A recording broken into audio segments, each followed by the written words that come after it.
Kollam Punalur railway സ്റ്റേഷനിൽ വീണ്ടും കള്ളപ്പണം പിടികൂടി.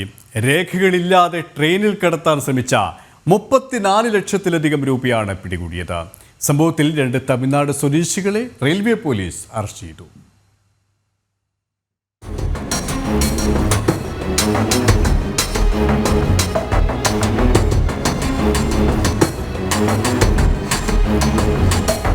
പുനലൂർ റെയിൽവേ പോലീസും RPFും സംയുക്തമായായിരുന്നു പരിശോധന.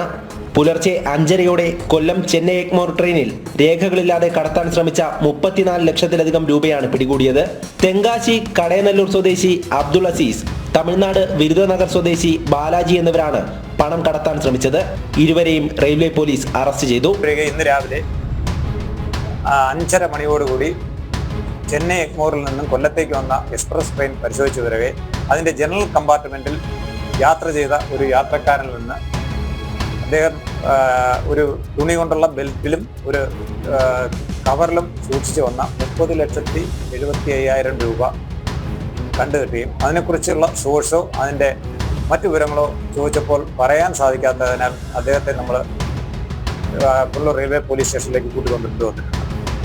അതിനുശേഷം ഇതേ ട്രെയിനിൽ തന്നെ സ്ലീപ്പർ കോച്ചിൽ യാത്ര ചെയ്തു വന്ന മറ്റൊരു യാത്രക്കാരനായ അദ്ദേഹം ഇപ്പോൾ തമിഴ്നാട് സ്വദേശിയാണെങ്കിലും കൊല്ലം സെറ്റിൽഡാണ്.